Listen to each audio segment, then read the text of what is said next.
Welcome students to our YouTube channel SRK all in one classes. आज हम पढ़ेंगे class 9th subject mathematics chapter 4 linear equation in two variables. जी हाँ, आइए समझते हैं चैप्टर के बारे में। तो चैप्टर है linear equation in two variables. तो यहाँ पर जैसा कि नाम से है टू वेरिएबल्स, एक लीनियर इक्वेशन है जो दो वेरिएबल्स है, वेरिएबल्स जिनकी वैल्यू हमें आइडेंटिफाई करनी पड़ती है जो वेरी करते हैं। And linear equation means there are two variables. वो लीनियर इक्वेशन का मतलब होता है जिनकी जो वेरिएबल्स है उनके जो डिग्री होती है, डिग्री जो होगी उस इक्वेशन की, वो उनकी जो पावर मैक्सिमम पावर 1 होगी, that is a linear equation. तो ये होती है linear equation in two variables. अब यहाँ पर देखते हैं इसका स्टैंडर्ड फॉर्म क्या होता है इस लीनियर इक्वेशन का।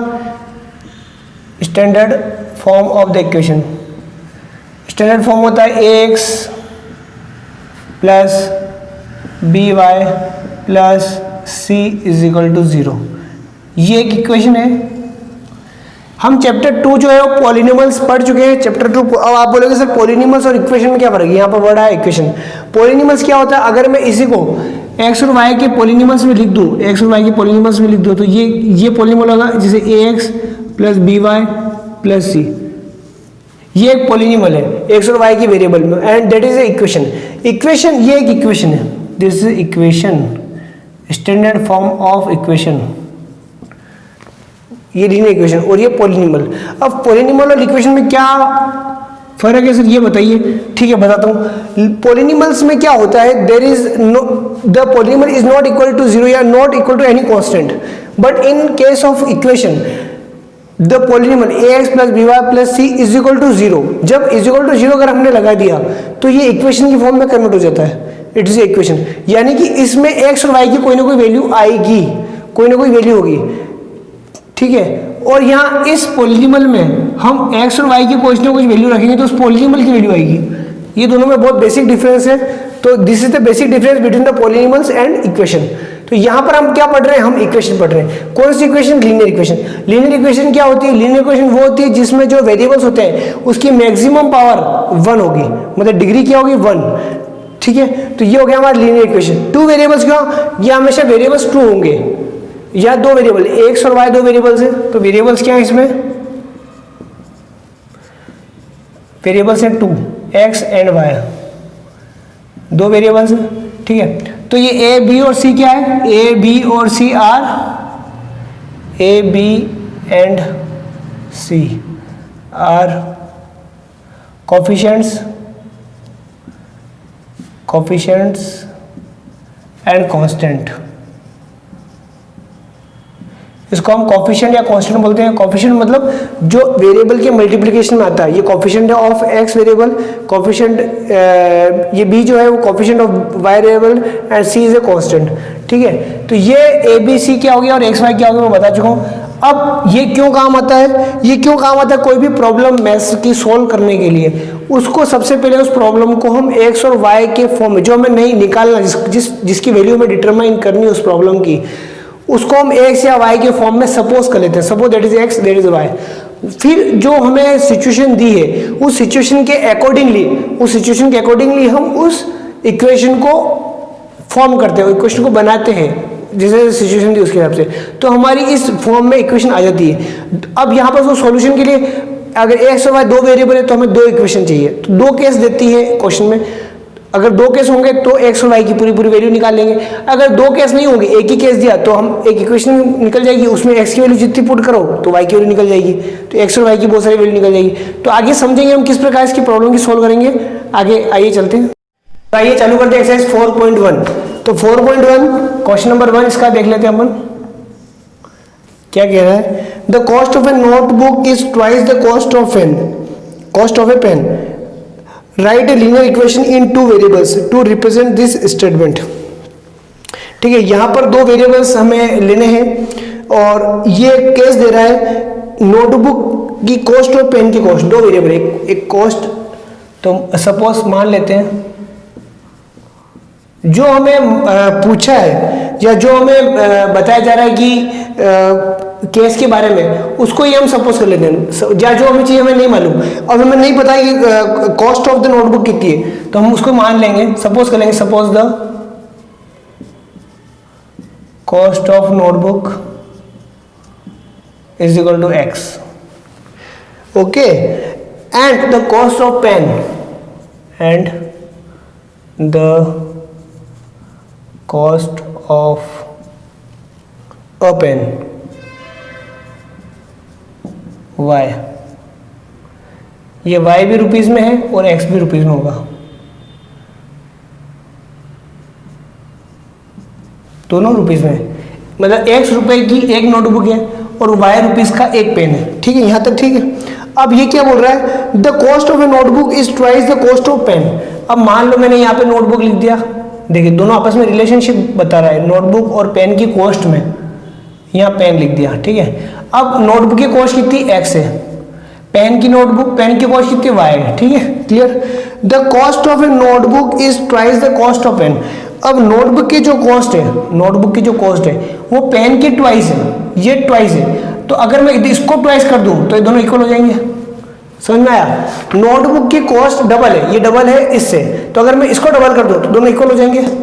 मान लो ये अगर 4 रुपए है तो ये 2 रुपये है, तो इसका अगर 2 से मल्टीप्लाई कर दूंगा तो दोनों बराबर इक्वल हो जाएंगे, तो x इक्वल टू 2 है, ठीक है। तो ये एक इक्वेशन आ गई। अब इसको मेरा स्टैंडर्ड फॉर्म क्या है, ax plus by plus c equal to 0, उसमें कन्वर्ट कर लेते हैं।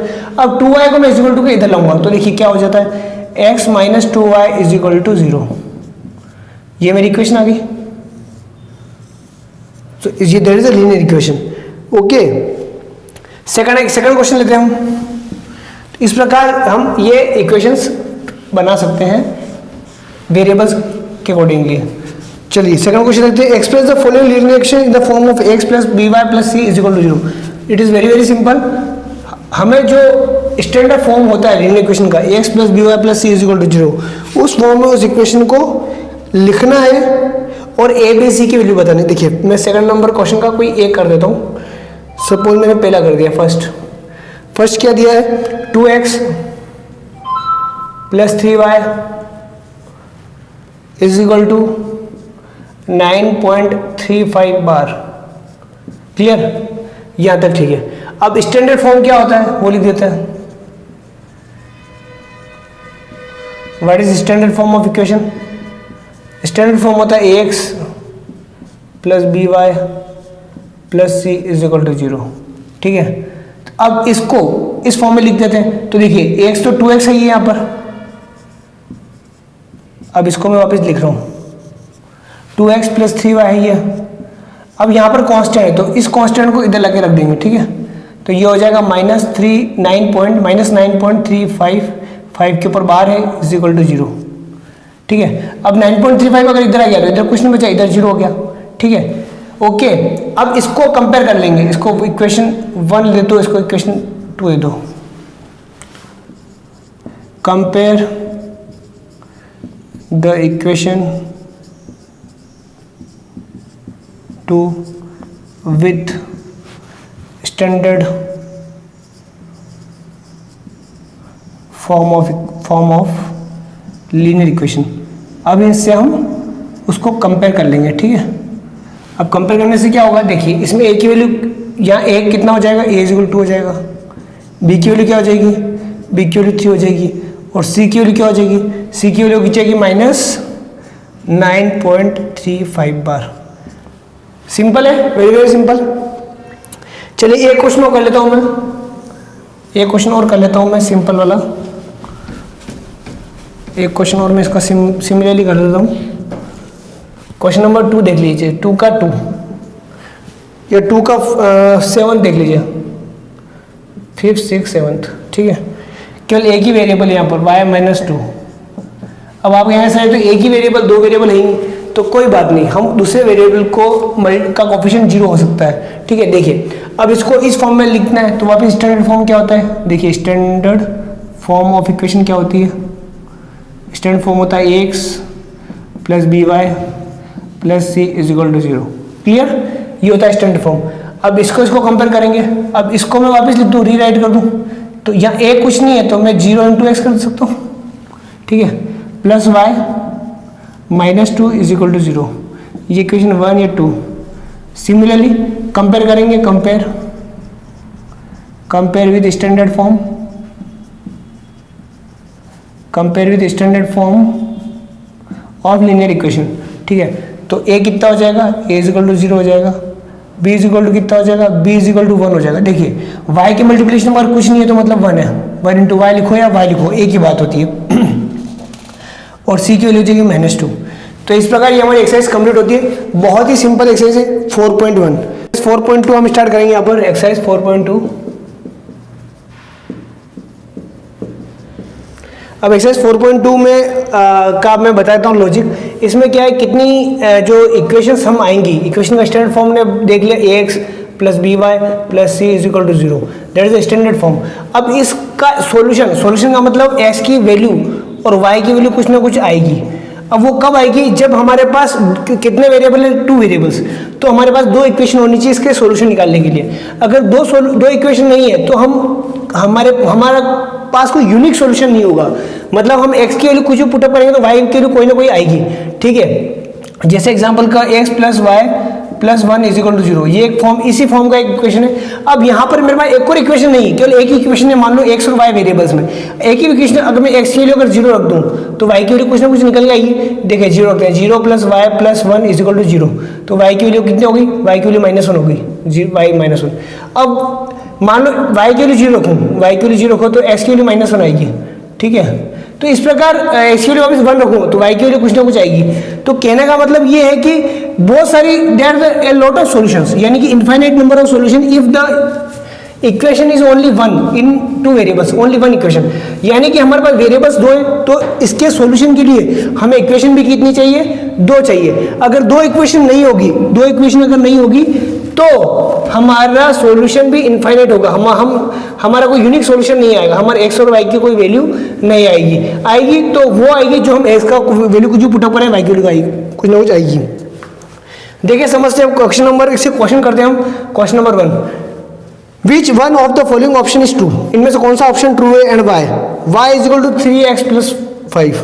देखिए y is equal to 3x plus 5, ये एक इक्वेशन है 2 वेरिएबल्स में।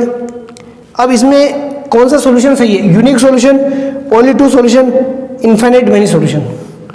तो यूनिक सॉल्यूशन नहीं हो सकता क्योंकि एक ही इक्वेशन है, 2 वेरिएबल है, इक्वेशन अगर 2 होती तो 2 होते, केवल 2 सॉल्यूशन है, दैट इज नॉट पॉसिबल। और थर्ड है इनफाइनाइट मेनी सॉल्यूशन, तो आंसर इसका थर्ड है, इसके इनफाइनाइट सॉल्यूशन होंगे, इनफाइनाइटली मैनी सॉल्यूशन, कई सारे सॉल्यूशंस होंगे इसके। क्योंकि x की वैल्यू अगर मैं 1 पुटअप करूं तो y की वैल्यू 8 आ गई, x की वैल्यू अगर 0 पुटअप की तो y की वैल्यू 5 आ गई। तो कहीं ना कहीं मतलब चलता रहेगा, x की वैल्यू कुछ और पुटअप करूंगा, 2 पुटअप करूंगा तो y की वैल्यू कुछ ना कुछ आएगी, 2 पुटअप की तो 3 2 जा 6 6 5 11 आ गया। यानी कि ए lot of solution, infinite solution होंगे। ठीक है, इसी प्रकार क्वेश्चन नंबर 2 ये मैं समझाने की कोशिश कर रहा था। Right 4 solution for each of the following equation, इनके 4 सॉल्यूशन लिखने हैं। 2x प्लस वाई, एक कर देता हूँ मैं कोई सा भी, इज इक्वल टू 7। कितने सॉल्यूशन लिखने हैं, 4। तो 4 सॉल्यूशन बिल्कुल सिंपल है। पहले इसको स्टैंडर्ड फॉर्म में लिख देते हैं, x plus y minus 7 is equal to 0। ठीक है, अब x की वैल्यू अगर मैं 0 पुटअप करूँ तो y की वैल्यू क्या आएगी, एक सॉल्यूशन तो ये हो जाएगा। 0 पुटअप करेंगे तो y की वैल्यू, देखिए यहाँ पे सोल्व कर देते हैं। अब x की वैल्यू 0 पुटअप कर रहे हैं। ठीक है, 2x is equal to 0, 2x plus y minus 7 is equal to 0। x की वैल्यू पुटअप की तो 2 into 0 plus y minus 7 is equal to 0। तो 2 इंटू 0 का मतलब 0 plus y minus 7 is equal to 0। तो y की वैल्यू कितनी होगी, 7 हो गई। तो y की वैल्यू कितनी होगी, x 0, तो एक सोल्यूशन तो ये हो गया। क्लियर। अब x की वैल्यू अगर मैंने 1 पुटअप कर दी, इसमें 1 पुटअप कर दिया, तो देखिए अगर x is equal to 1 put up करूँगा तो क्या होगा, 2 into 1 plus y minus 7 is equal to 0। कितना क्या, 2 plus y minus 7 is equal to 0। ठीक है, तो y अब 2 में से 7 माइनस गया। ठीक है, इन दोनों को पास पास लिख दिया। 2 में से 7 गया तो कितना बचा, माइनस का 5 बचा, क्योंकि 7 बड़ा है इसलिए साइन उसका आएगा जो बड़ा होता है, -5। तो y is equal two plus का 5, माइनस इधर जाएगा मल्टी प्लस का हो जाएगा, तो y की वैल्यू 5 आ गई। ठीक है, और अगर y 0 रखें तो, अगर y 0 रखें तो x कितना था, देखिए y इज इक्वल टू 0 रख देते हैं अपन, तो 2x plus y minus 7 is equal to 0। अब y मैंने 0 कर दिया तो 2x minus 7 is equal to 0 हो गया, तो 2x इज इक्वल टू 7 हो गया और x इज इक्वल टू 7/2 हो गया। ठीक है, 7 माइनस में था, इधर जाके प्लस में हो जाएगा, और 2 इधर मल्टीप्लाई में, इधर जाके डिवाइड में हो जाएगा, तो s की वैल्यू होगी 7/2। कितने सोल्यूशन हो गए, 3 हो गए। ठीक है, एक सोल्यूशन x की वैल्यू -1 रख दो, x की वैल्यू रख दो -1। ठीक है, क्या आता है, वापिस इक्वेशन लिखते हैं 2x plus y minus 7 is equal to 0। H की वैल्यू मैंने -1 रखी, 2 into -1 plus y minus 7 is equal to 0, तो -2 plus y minus 7 is equal to 0, तो -2 और माइनस वाई, तो वाई इन दोनों को जोड़ लेंगे -9 हो जाएगा, वाई की वैल्यू होगी 9। तो अगर एस की वैल्यू -1 रखी तो वाई की वैल्यू कितनी आ गई, प्लस का 9। तो चार सोल्यूशन हो गए मेरे।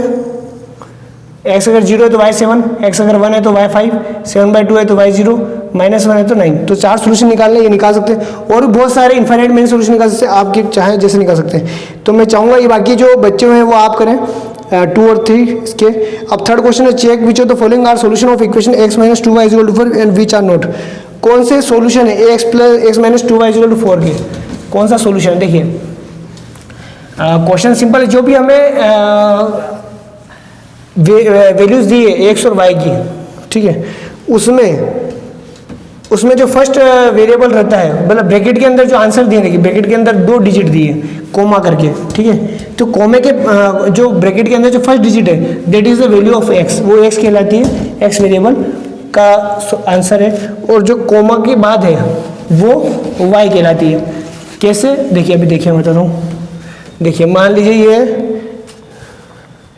अब क्वेश्चन नंबर 3 ये बोल रहा है x - 2y = 4 का सोल्यूशन क्या क्या है। उसने 4 ऑप्शन दे दिए, 3-4 ऑप्शन दिए। एक दिया है फर्स्ट 0 2, क्या ये एक सोल्यूशन है। सेकंड दिया उसने 2 0, थर्ड दिया है 4 0, ठीक है, बाकी और भी दिए, मैं इतना ही लिखता हूँ, ठीक है, बाकी आप कर लेना। अब देखिए 0, ये जो जब हमको इस फॉर्म में लिखते हैं, इसका मतलब क्या होता है, जब ब्रैकेट का मतलब, इसका मतलब फर्स्ट जो हमारा डिजिट होता है that is x variable x and second is the y, मतलब first 0 is the x answer of x variable का आंसर, और 2 उसका y का आंसर है, ठीक है, ये x और ये y, ये x ये y, ये x ये y, ठीक है। अब हम अगर फर्स्ट को चेक करते हैं, फर्स्ट को चेक करने का मतलब ये होता है, अब x की जगह 0 रखो और y की जगह 2 रखो, तो क्या इक्वेशन सेटिस्फाई होती है या नहीं होती है। x की जगह क्या रखना है मेरे को, अब फर्स्ट में क्या दिया, देखिए 0 और 2 दिया है, मैं चेक कर रहा हूँ। अब यहाँ पे फर्स्ट में 0 है तो x = 0 है, y = कितना है 2, समझ में आ गया, इसका मतलब ये हुआ। अब इस दोनों वैल्यू को इस इक्वेशन में पुटअप करते हैं, ठीक है। अब x इक्वेशन क्या है, x - 2y = 4, क्लियर। अब x की वैल्यू मैंने 0 रखी, ठीक है, क्योंकि 0 थी, -2y की वैल्यू मैंने 2 रखी = 4, तो 2 में से 2 मल्टीप्लाई किया तो कितना है, -4 आया, ठीक है, = 4। क्या दोनों आपस में बराबर है, ठीक है।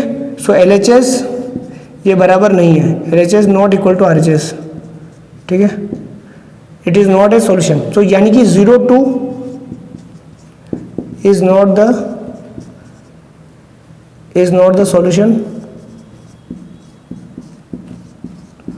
ऑफ इक्वेशन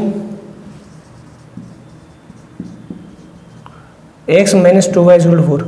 इस इक्वेशन का सॉल्यूशन ये नहीं है, ठीक है। चलिए नेक्स्ट करते हैं, अब ये करते हैं 2 0, एक और कर लेता हूँ मैं, क्या ये सॉल्यूशन है क्या नहीं है, देखते हैं हम। वापस सेकंड वाला क्या है 2 0, ठीक है। इक्वेशन क्या है मेरी, x - 2y = 4। अब x की जगह मुझे क्या रखना है 2, और y की मतलब x की जगह 2, x = 2 y = 0। पहला जो होता है वो x वेरिएबल का आंसर है और सेकंड इज y, ठीक है। अब x की जगह 2 रखा मैंने, 2 - 2, y कितना है, ये 0 × 4। सोल्व करते हैं, क्या दोनों बराबर आ रहे हैं, 2 -2 को 0 से मल्टीप्लाई करेंगे तो 0 आएगा, 2 = 4 बराबर नहीं है, यानी कि LHS is not equal to RHS, यानी कि ये भी 2 0 इज नॉट ए सोल्यूशन। क्या आंसर आ जाएगा, 2 0 इज आल्सो नॉट सॉल्यूशन। ठीक है, इस प्रकार हम चेक करते रहेंगे तो कहीं ना कहीं एक तो आंसर आएगा जो इस क्वेश्चन को सेटिस्फाई करेगा। देखिए थर्ड वाला सेटिस्फाई कर देगा, आप कर लेना।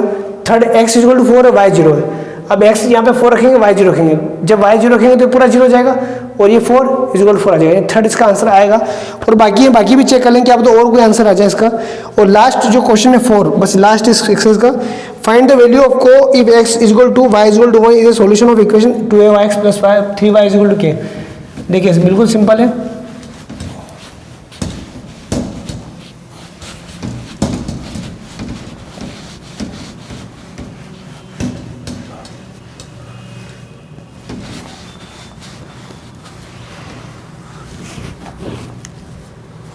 Fourth question,